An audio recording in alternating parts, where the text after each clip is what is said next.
Good morning, y'all. Nice to have you here again. It's nice to be with you again. We are at All Souls Unitarian Universalist Church's online service. I believe this is the 47th week. We come together in a covenant of how we are going to be treating one another and hope to be treating the world with respect and recognition of the value of each person.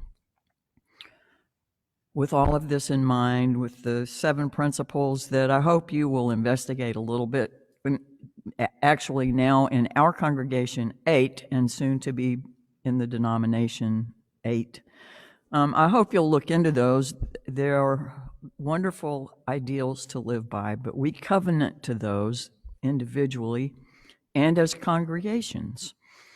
But in the light of that, we try to treat respectfully people with differing paths and opinions.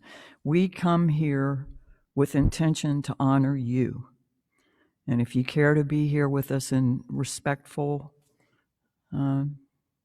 mutuality, you are always welcome. So whoever you are, whatever your age, race, origin, orientation, background, status, ability, identity, you're welcome here. We are currently in what would ordinarily be in our children's religious education and adult religious education, our study segment on world religions. I will be making references to different world religions during the service. And there are 5 study topics that we cycle through each year. This is our 3rd of the 5. And so if you're not hearing what you need at this point in your life, I hope you'll circle back around. I would love to know how you're doing. And if you haven't been in touch for a while, I really hope that you will let us know how you're doing. Our webmaster will be putting things in the chat, and I hope you can too, to let us fill us in a little bit on how you're doing, what's going on with you, and if there are things that we might need to be aware of, okay? I would like to invite one of our board members, Rebecca Tuggle, to share with us now.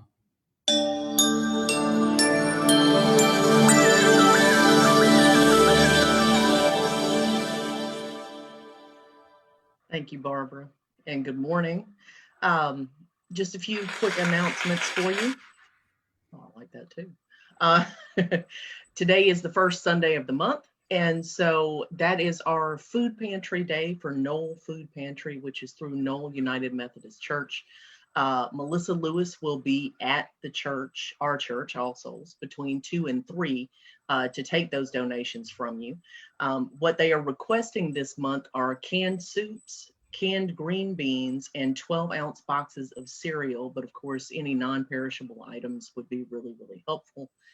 You can also congratulate Melissa while you're there on being our volunteer of the month here at All Souls, because she has taken up that mantle to take up collections for Knoll Food Pantry. So congratulations, Melissa. Also, virtual coffee hour happens here at All Souls virtually on Zoom. You will find that link in the chat for that, happening right after this service. We also do a Zoom lunch on Wednesdays at noon, and you can get a link for that as well. Give away the plate is something that we do on a monthly basis as well, and we have been doing that for the food banks here in Northwest Louisiana, but we have changed that this month to the Highland Center Ministries. Now, Highland Center Ministries we partner with to do what they call the Highland Blessing Dinner. which is now to-go food. Basically, we box it up on Tuesdays and Thursdays, and we are feeding quite a few people. So any donations that you can make to Highland Center Ministries, that's not the only thing that they do. They do a lot for the community, but especially the homeless in the community, donating clothing. They have a clothing closet, all types of things. So that money really goes back to this community. So we would enjoy that very much if you helped out with that. And that's really all I've got. So I'm going to turn it over to Susan. And thank you.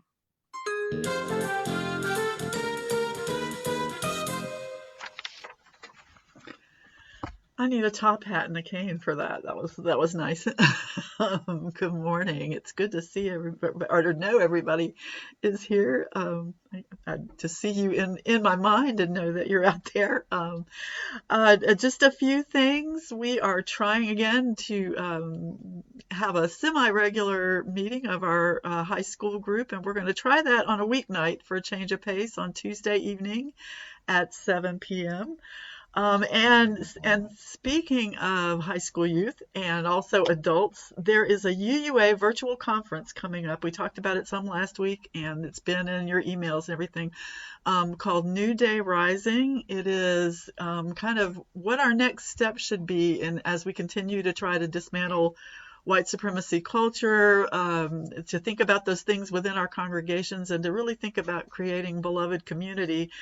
In our time zone, it will be from 11 a.m. through 7, and it is virtual. So that sounds like a lot of Zoom, but don't panic, because you don't necessarily have to do the whole day. But even if you do, it's broken up into 2 workshop segments and a worship segment with lots of breaks throughout. So it's not just solid sitting, for that whole time. So I really hope that you'll consider it. There is a fee. However, we've got some religious education funds for all of our youth that want to go, because it is multi-generational, but also I don't want anybody to have money be a barrier. I think it's a really important thing for us to do, especially having ratified the 8th principle. I think one of the presenters will actually be Paula Cole Jones. She'll be doing an afternoon workshop. There are a bunch of workshops to choose from, and she'll be doing a morning and an afternoon, actually, so that we can be with the person who kind of originated the idea for the 8th principle. So that's all of that is really exciting. And I think Rebecca covered everything else. Oh, we do have family religious education today at 1 p.m. And the Zoom link for that will be on our Slack channel, as well as our religious education Facebook group. And if you would like to be on either of those, you can message me your email or put that in the chat, or if you're not on Facebook and just watching this, you can also go on the Slack channel. And if you're not on the Slack channel, by all means, let us know, and we'll hook you up with that too. Thanks a lot.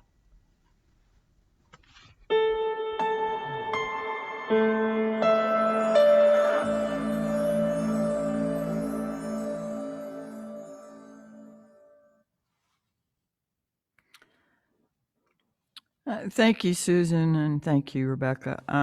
I am not sure that all the Zoom links just magically show up on our Facebook page, because early on we had some Zoom bombers at some of our events. You may have to contact us through other aspect of church life to find that out, but I will ask our techie people to clarify that for you in the chat, perhaps. We come now to the worship part of our service that is going back to the Old English roots of the word worship, which means to elevate and contemplate matters of worth. In a diverse community, those can be diverse as well, but I invite you to be present.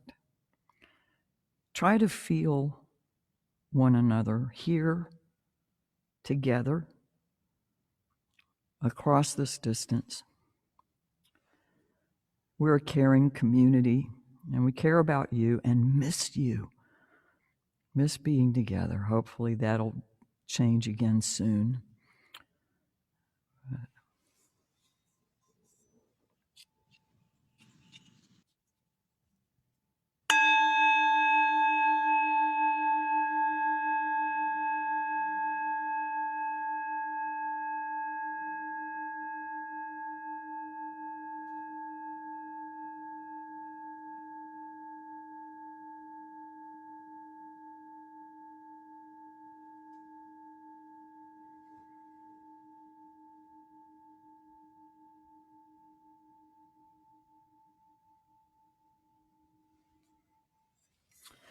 These words are from Susan Manker Seal.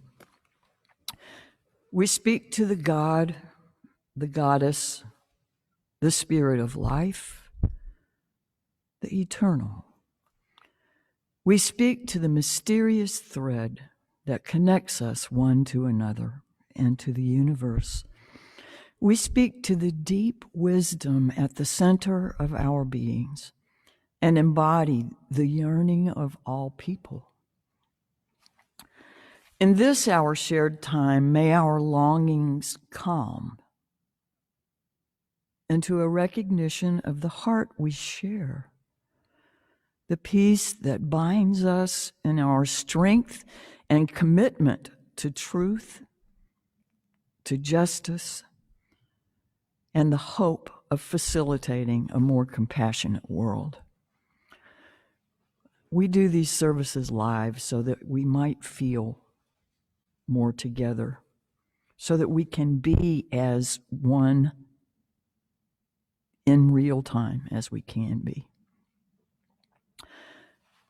Let us join in this moment. This is from Jay Abernathy, dedicated to that quiet power within us. It is within that we find the will to face the world. It is within that we find the love to embrace the world.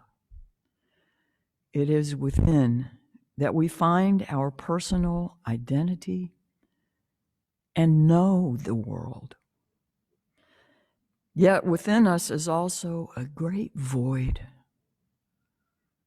We feel this void at times of great loneliness, frustration, and despair. Sorrow, hatred, and greed, too, are within us.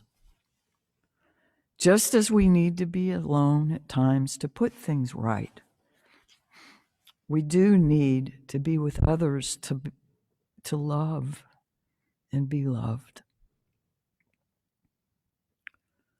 This great social urge also is within us as powerfully as that separateness, that uniqueness that gives us identity. Let us look within ourselves with honesty and trust. We shall find there a personal center important to who we are.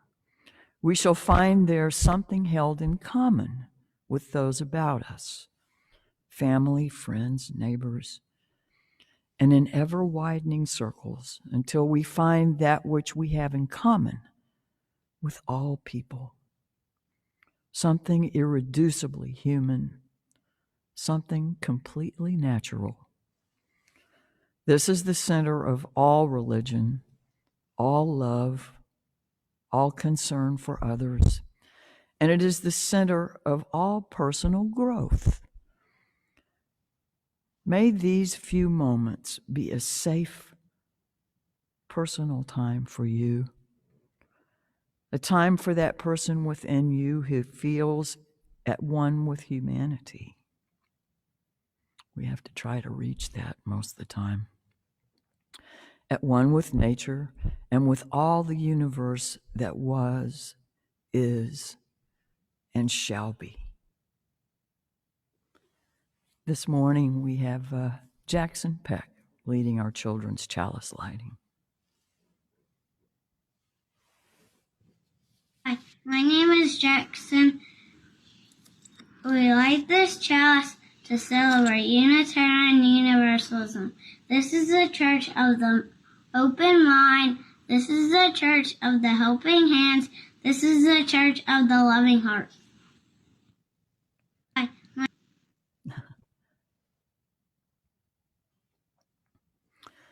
Thank you so much, Jackson.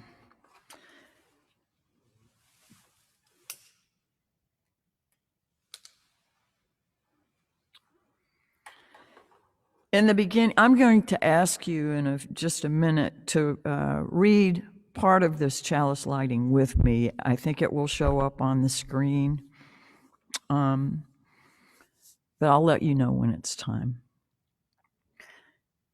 In the beginning, there was light, infinite and expansive, flowing out from an unseen center Throughout creation, there is light.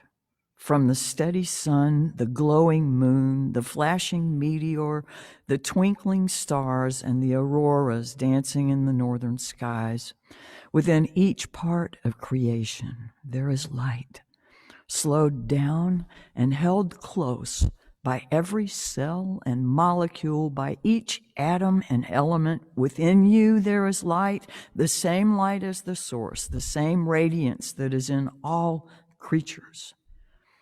May this small flame be a constant reminder to you of your true nature and your kinship with all beings.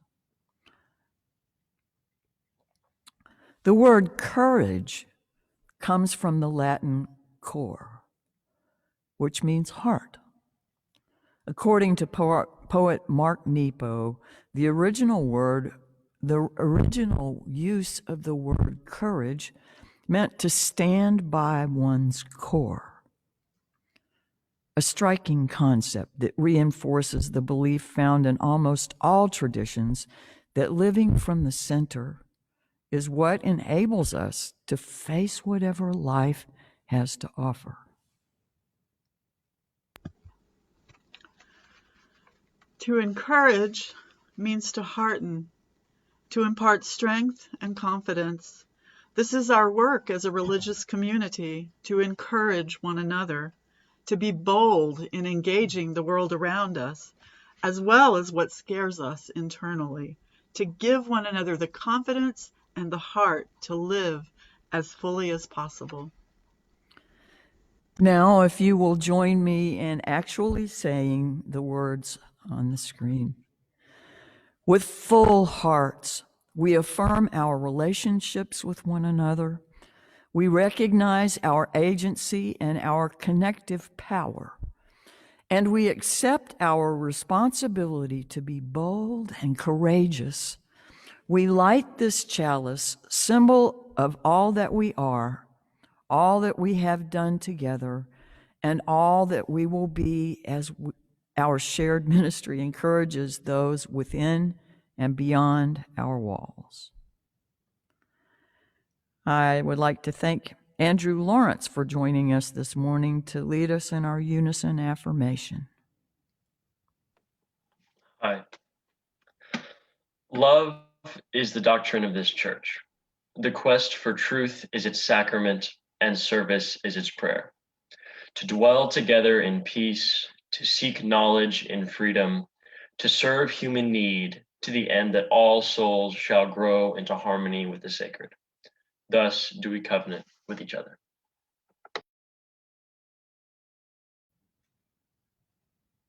Thank you. Please There is a love holding us. There is a love holding all that we love. There is a love holding all that we love. There is a love holding all that we love. There is a love holding on. There is a light holding all that we love. There is a light holding all that we love. There is a light holding all that we love. There is a light for we rest in this light.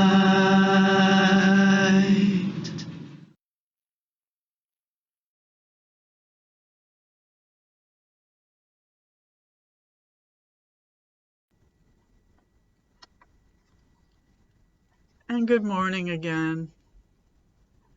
This morning in adult religious education, we were talking about the Baha'i faith. And I read this quote from the Baha'i prophet, Baha'u'llah, who said, "The all-knowing physician hath his finger on the pulse of humankind.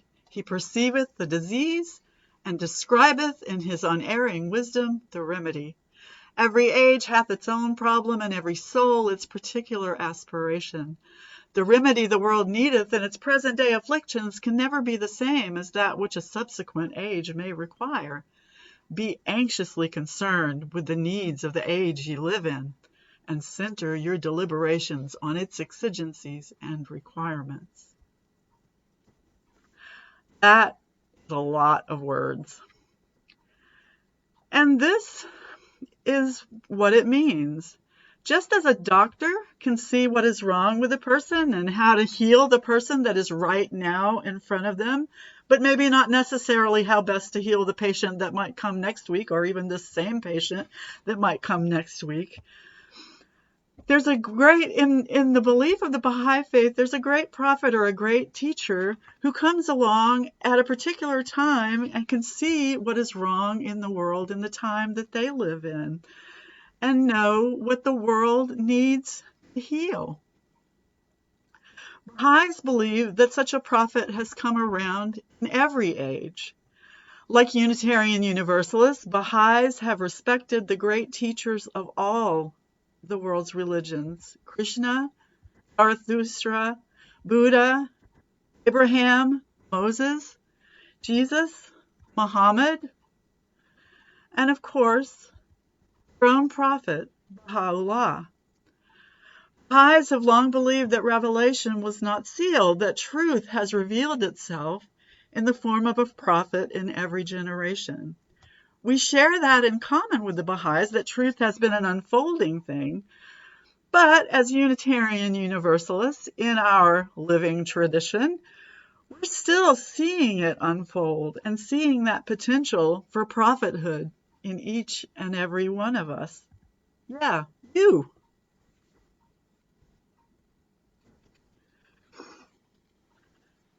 So Baha'u'llah said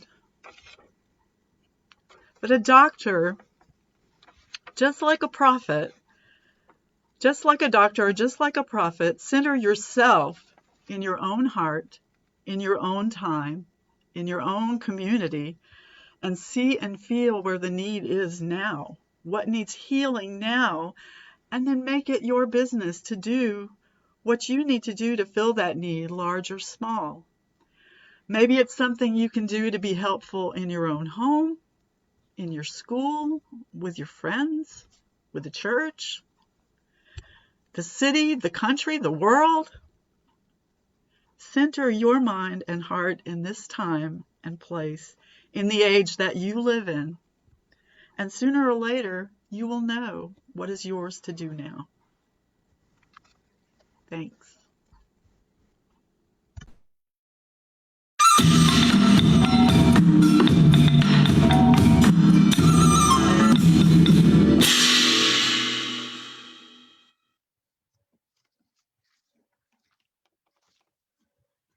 Good morning. For today's meditation, let yourself find a comfortable position. Let your body be balanced and your spine straight.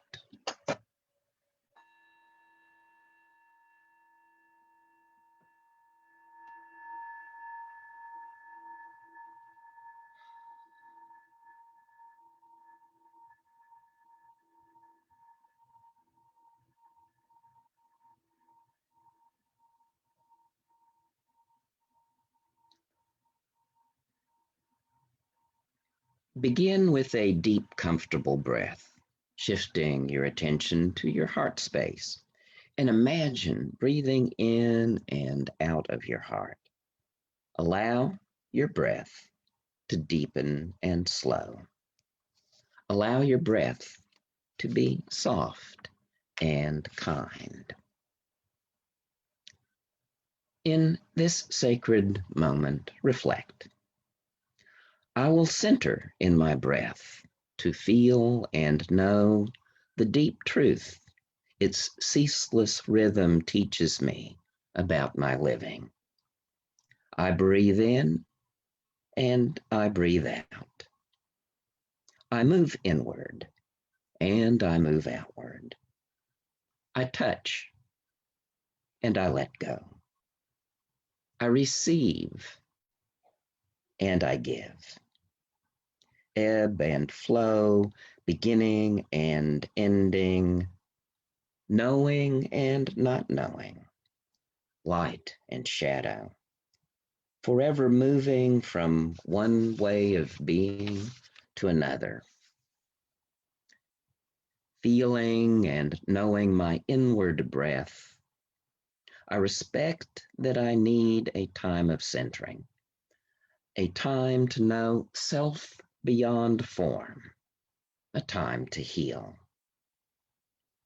Feeling and knowing my outward breath, I respect that I need a time to explore, a time to share my gifts, a time to celebrate and embrace the infinite tapestry of life's potential. I will trust my rhythm and know that it is not a struggle between opposites, but a dance of mutual creation. The inward center giving grounding and power, the outward edge giving ever fresh beauty and delight. It is a rhythm of becoming and new creation. And with reverence, I will learn now the rhythm of my becoming as it is interwoven with the lives of others. I will hear it echoed in the songs of beloved community. I will see it reflected in the turning seasons of the earth, and I will cherish its truth in the heart of all that lives. In this moment of mindful presence, I breathe in and I breathe out. Breathing in, I know the deep and sacred center. Breathing out, I embrace the infinite play of life.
The readings I want to share this morning come from a number of sources. Among them, Thomas Merton and Khalil Gibran. I'll try to name some of the others as we go. This is from Thomas Merton. There is a pervasive form of contemporary violence to which the idealist most easily succumbs: activism and overwork. The rush and pressure of modern life are a form, perhaps the most common form, of its innate violence. To allow oneself to be carried away by a multitude of conflicting concerns, to surrender to too many demands, to commit oneself to too many projects, to want to help everyone in everything is to succumb to violence. The frenzy of our activism neutralizes our work for peace. It destroys our own work because it kills the root of inner wisdom, which makes work fruitful. There's a reading in our gray hymnals that Miss Susan showed us just a minute ago, attributed to Lao Tzu, and it's titled "The Space Within," and I want to share it, or perhaps remind you of it. 30 spokes share the wheel's hub. It is the center whole that makes it useful. Shaped clay into a vessel, it is the space within that makes it useful. Cut doors and windows for a room, it's the holes that make it useful. Therefore, profit comes from what is there, usefulness from what is not there. The paradox here is that the more we fill our lives, the more hollow they might become. Part of the call to worship this morning spoke of the fullness and the void at the centers. I believe we fill the spaces for fear of the void. Thinking about today's service, a quote came to mind. Apparently, it's what's called a floating quote because it's attributed to all kinds of people. And there are a number of variations, and I'll touch on some of those, but the people who have received attribution for its origin are Empedocles, Augustine, Pascal, Voltaire, Saint Bonaventure, Emerson even, and Thomas Merton, who I mentioned earlier, or Joseph Campbell. Some of those have generated variations, and maybe they started with acknowledging someone else. But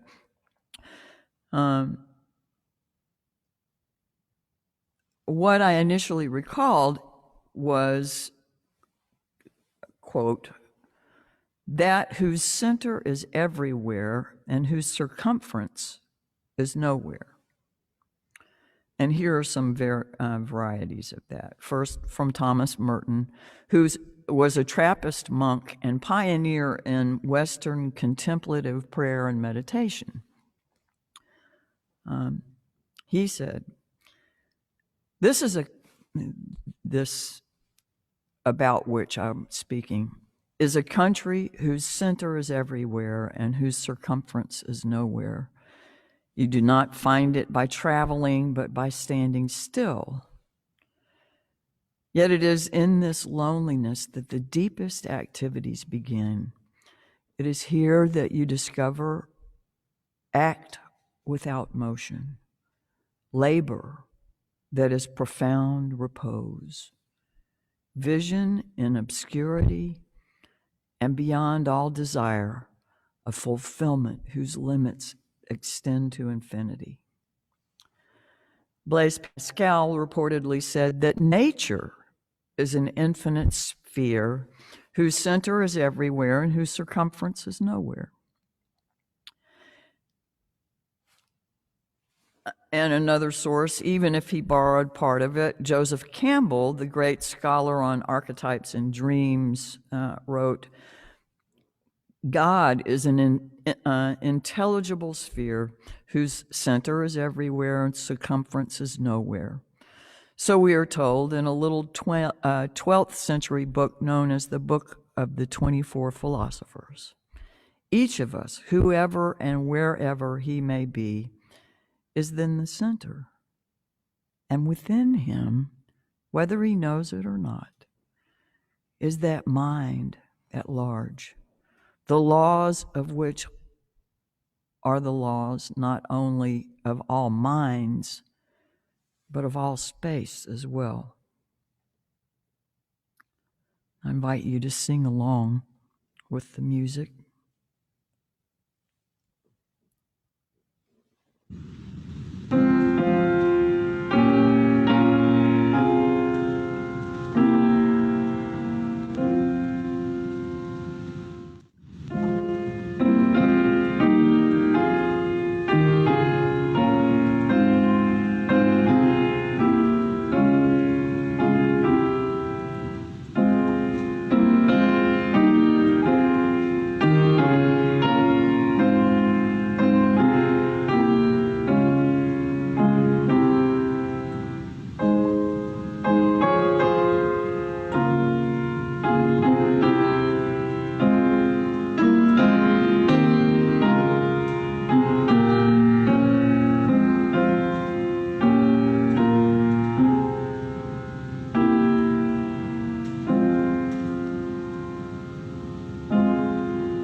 At the heart of it, at the heart of it all, the tender, courageous heart, the center, the core, hub, middle, and perhaps root or ground. What do you see there? What do you see there? What do you find nestled in the essence of your life, our life, this life?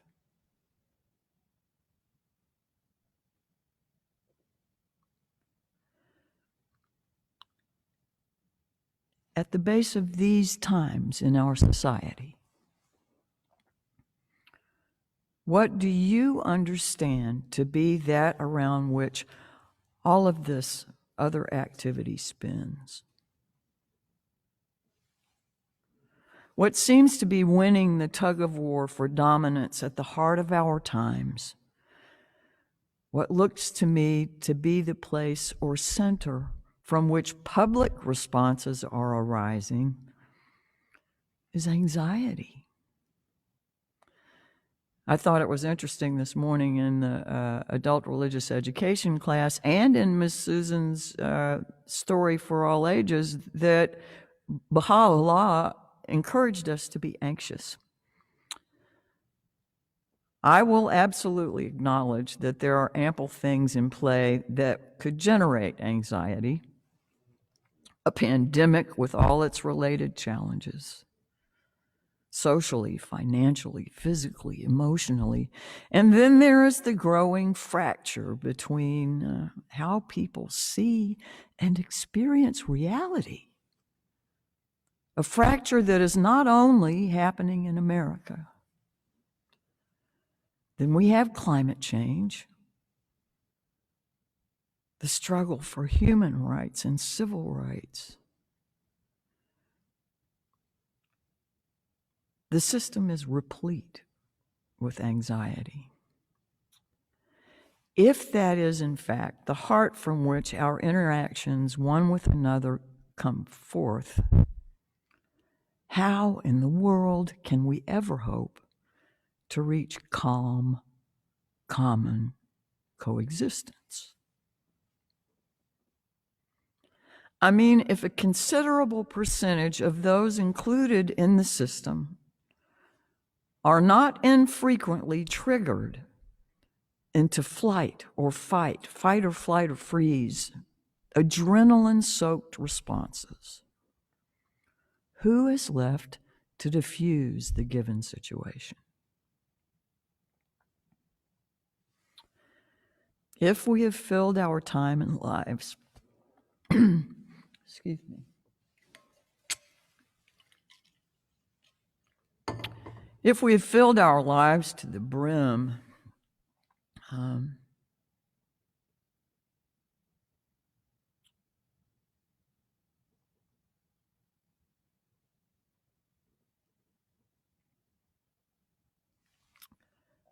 with activity, we are most likely contributing to the anxiety in the system. An image that came to mind when I was thinking about all of this, as I thought about the wheel of the times, was more of a center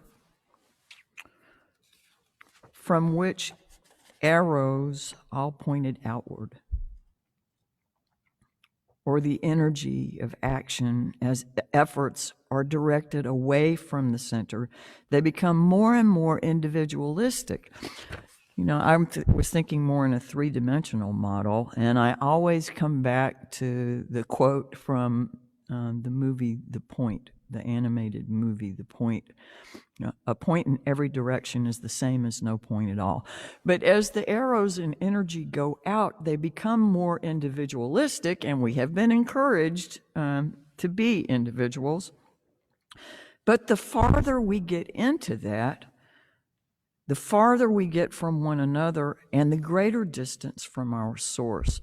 Now, hang with me for a minute. I think those of us gathered for this service would agree that actions on behalf of others, being in service, as we are called and in covenant to be by our unison affirmation, it's a necessary part of beloved community.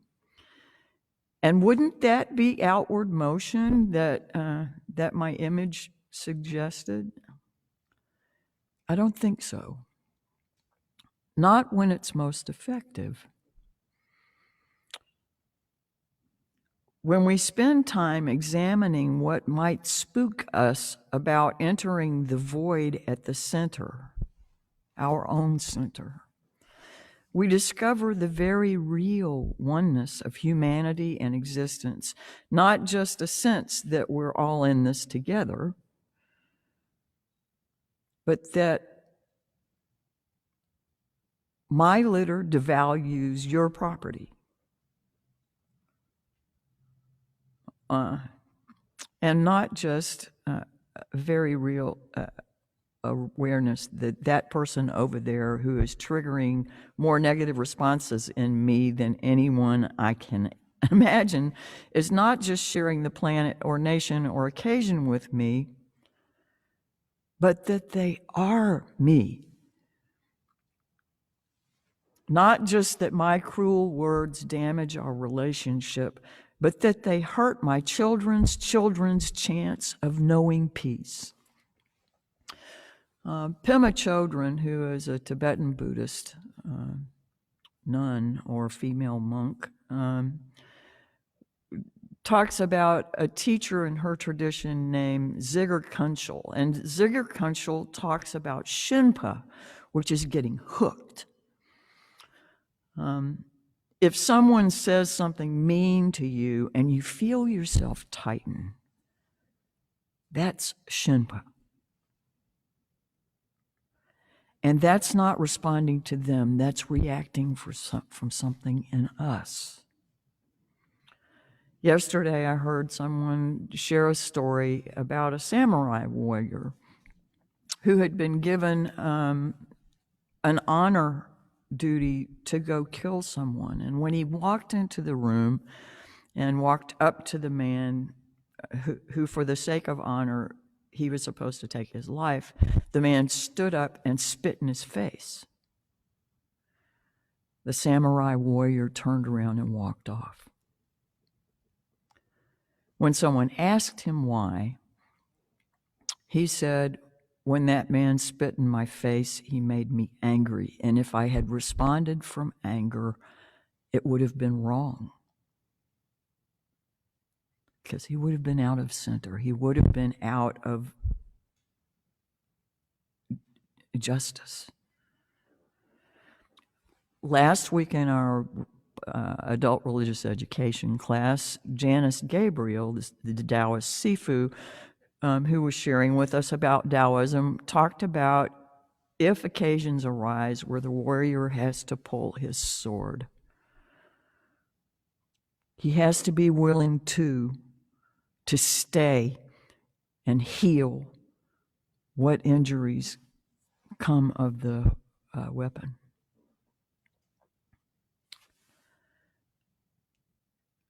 This coming week, there will be plenty of opportunity to be cynical, smug, sarcastic, bitter, angry, afraid, disappointed, confused, as well as anxious in all of its forms.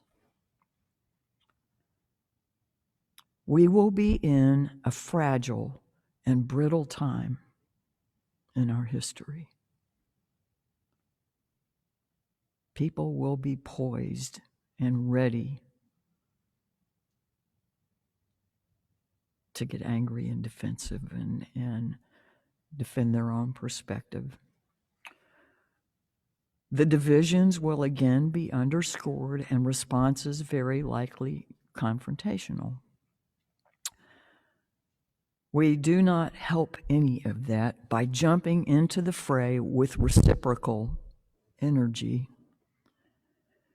It takes far more courage and character to be compassionate and clear-headed.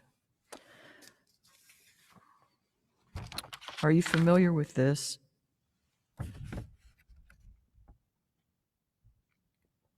I love this tarot card. Its strength. It shows the presence and gentleness with which something that is absolutely capable of destroying that person faces what's there. Once again, I say, what's at the heart of it all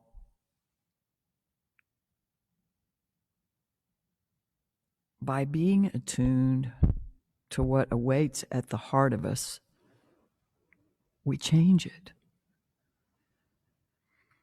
It's there we come to experience the wholeness of life. This is not overnight work. It asks us to be consistent in our efforts to grow in compassion. Now, one of the oldest and most used symbols for Buddhism is a wheel. The wheel can be of any color, though gold is the most common color, and it may have a number of a variety of numbers of spokes, and they in turn signify different concepts depending on how many spokes the wheel has. Over the centuries, different teachers and traditions have proposed various meanings for all of these parts of the wheel, but one relatively common interpretation is that the circle, the round shape of the wheel, represents the perfection of the Dharma, the teachings of the Buddha, the wholeness and truth of existence as it actually is, whether that's how we perceive it or not. The rim of the wheel represents meditative concentration and mindfulness, which hold practices together. So in the Buddhist system, if the arrows were pointing out, they would encounter the rim, and the rim would be the practices that hold it together. And not only that, I would say, make the spokes work in two directions, not just outward, so that they all come back to the hub. Now, the hub in Buddhism represents moral discipline.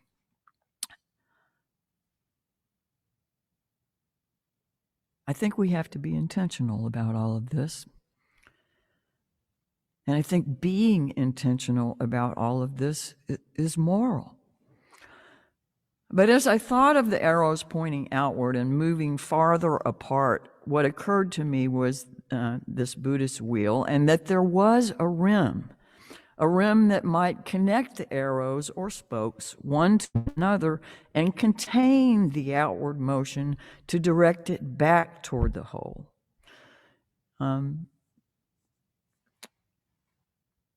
The things that I just shared as a definition for the rim are things that I'm talking about as being at the center. If we become fearless, lighten the load of anxiety that our social and cultural, political, and otherwise systems carry, we will need to change what is at the heart of it. Our part of the heart of it. I do so wish a lightening of the load for all of you. These have been burdensome times. There's a lot still to be carried. I wish a lightening of the load for our country. for the world. If we would be contributors, teachers, guides, or even the cairns that mark the trail, then my prayer is that we will do our mindful and wholehearted part to make that center one of compassion and courage. There's a lot we need to do. Discerning what that is, I think, is at the center, which the Buddhist wheel would call the rim, the contemplation, the meditation, the practices that hold it all together, that point us back towards the place where we actually begin to experience that you are not disconnected from me. I am not something other than you. This world may seem divided by the equator into winter and summer, but it's all one world. They are simultaneous. I hope you will join me in singing the hymn that's coming to follow. I hope we can each do the work that helps us uncover why we get hooked by different things. The Shenpa. Sit with it long enough to move through it instead of avoiding it by being too busy, so that the arrows can connect to the rim, so that things can point back to the heart of it all. Pause. Give us that space just to recognize that we've been triggered. To maybe walk away if our actions are not going to be generative and healing and positive, no matter what those actions might be. This week, each time we get triggered, may we be, establish practices that allow us to become habituated to healthy responses, to deep, connected responses.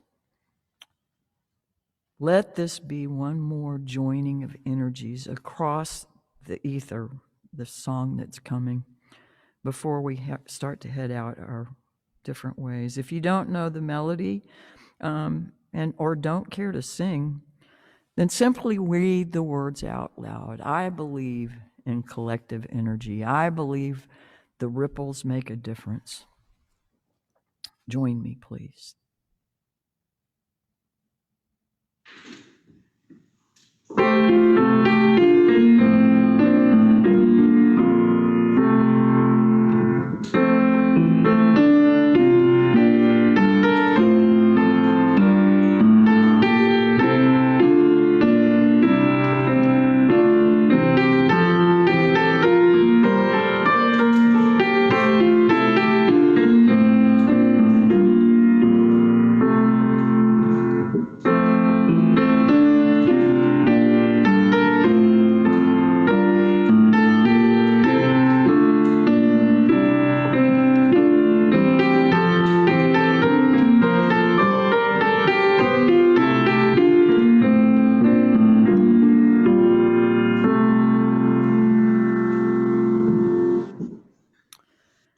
Well, maybe you had to make up your own words. In the creative process, I apparently forgot to do one step in my creating the video that actually embeds the subtitles into the video. But it was asking us to be the guide which love sustains. I believe there's something benevolent holding this world together and that we can tap into it. We can tap into it.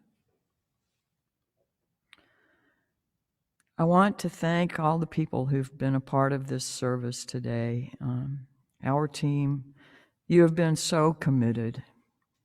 and do such a great job, even with the flawed pieces that you have to work with sometimes. I hope you'll join us again. And as we prepare to go our ways, let us once again take this light to heart. Let us be keepers of this flame, the bearers of light and love out into the world, whether virtually or in person with people. Mindfully tend the flame with kindness to yourself and the world around you.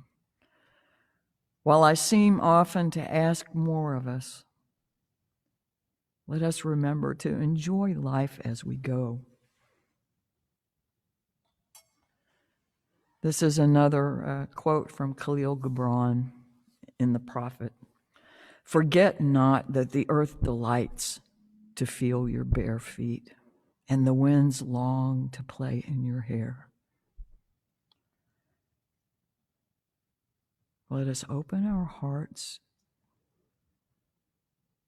to all that we possibly can with responsibility and appropriate actions for justice.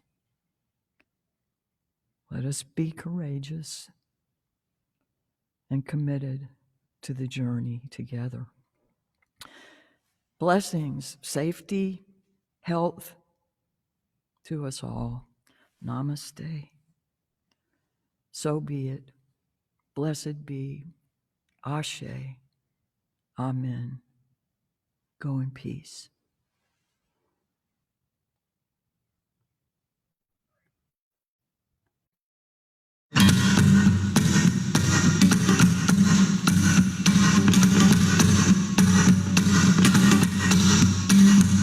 When it's late December, dark and cold, where is the light? When old man you's bending low, where is the light? When the sun runs off a bit too soon, where is the light? And there's nothing but a skinny moon, where is the light? Can you tell me where is the light?